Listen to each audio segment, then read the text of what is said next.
Hi YouTube, this is Pug Weasel.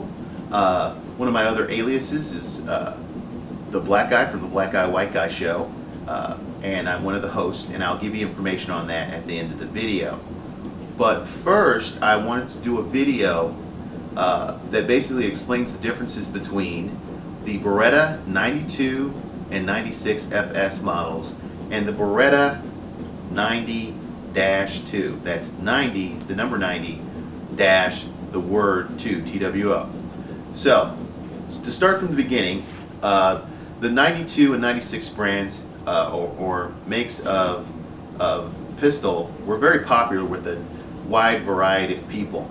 And what Beretta did, and I assume it's to stay in competition with some of the other brands out there, they decided to add new technology to the 92 pistol, and when they did that, they decided to just call it the 92, kind of change the spelling, if you will, with the number 90 and the dash TWO, and then make both the 40 caliber and the 90 and the 9mm called the same thing, the 92.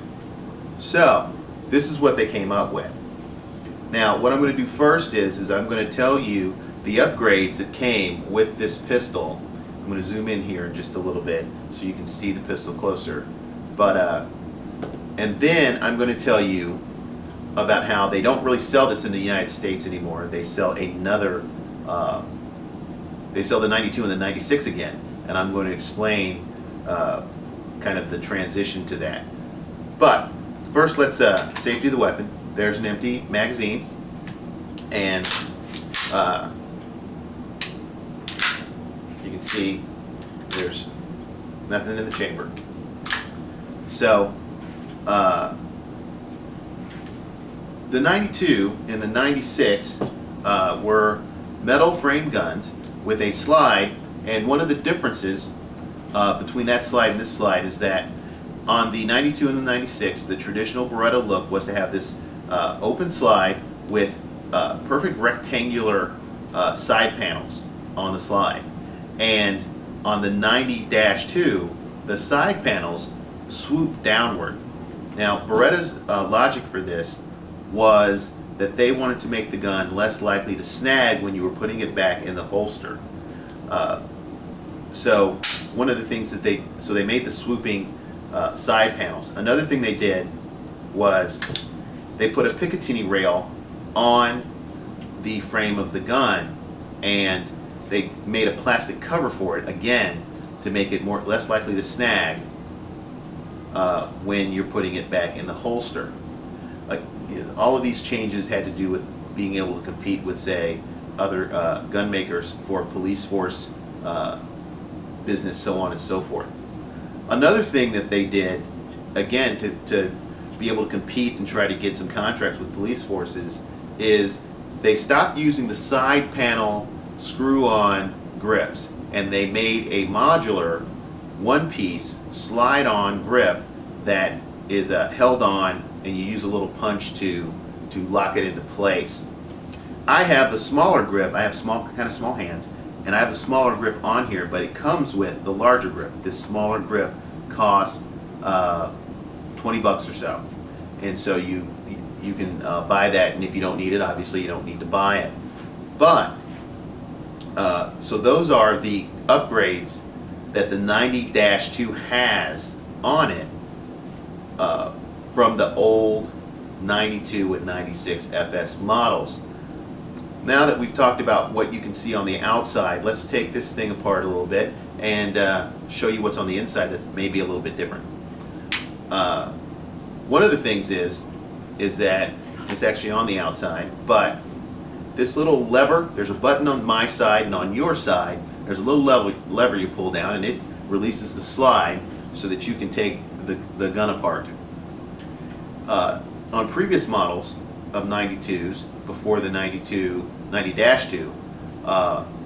when you put the gun back together, you had to push this back, and then you would put it in a position and move this lever back into place. But now it just automatically goes back into place when you pull the slide back. Okay, so that's one of the differences. Now, one of the other differences, and I'll try to zoom in on this if I can and give you a better look at it, but if you look closely, right down in there, you'll see the color blue, and that is a recoil buffer, which did not exist in the models before, but was added to this model, the 90-2. It, along with and I just took this off of the slide, but a compartmentalized spring, recoil spring case, so that your spring, when you're taking it apart, doesn't fly across the room. It's a stainless steel spring, and that's another one of the advantages that they added to it.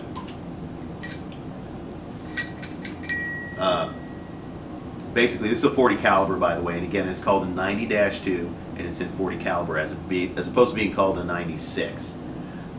Now, so those are the advantages that came with I'm putting the gun back together while I'm talking to you. Those are the advantages that came with the 90-2,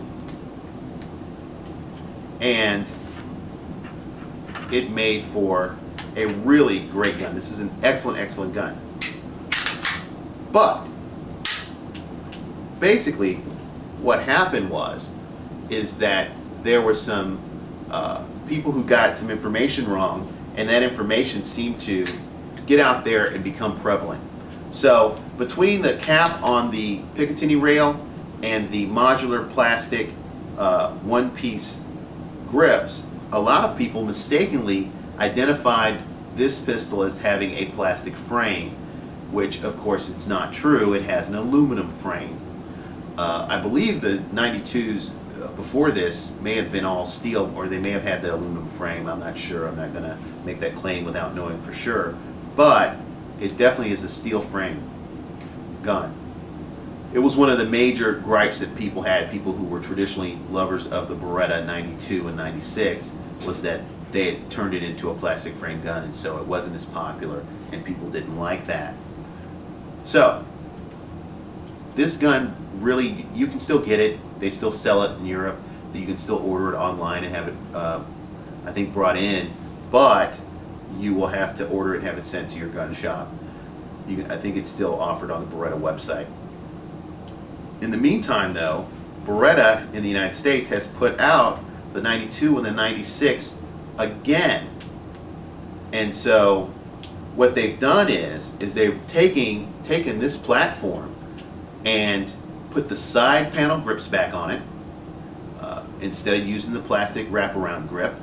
And they don't give you a Picatinny rail cover, but there's an aluminum frame, and it has the Picatinny rails on it.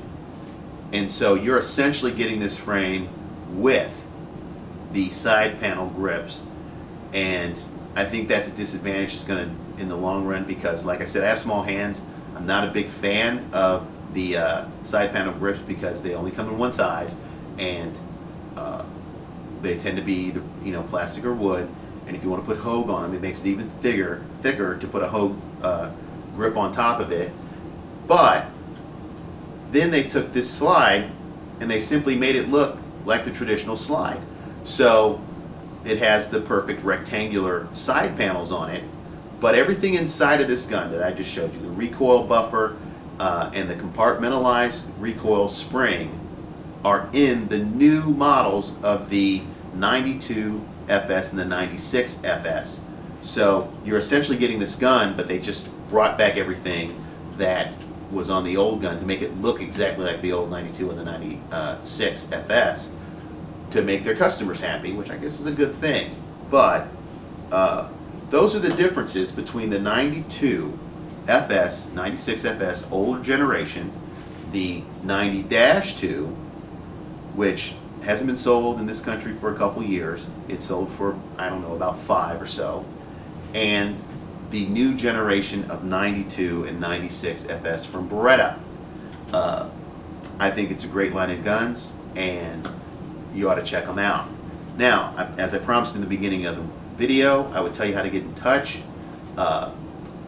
Again, if you want to watch some guys who are pro Second Amendment but are liberal with their politics, or you want to listen to our show, you can go to our YouTube channel, which is the Black Guy White Guy Show, and you can find that. I think our video name is Black Guy White Guy Vid. And you can also listen to our podcast. You can go to iTunes and find it. Just punch in the Black Guy White Guy Show. You can go directly to our website. Go to www.blackguywhiteguy.com, and you can listen to our show right there on the website. You can follow us on Twitter at BGuyWGuy. You can contact me with whatever comments you have at bradtheblackguy@gmail.com, and you can contact my partner in crime, Anthony Walsh, at anthonythewhiteguy@gmail.com. Thank you for listening.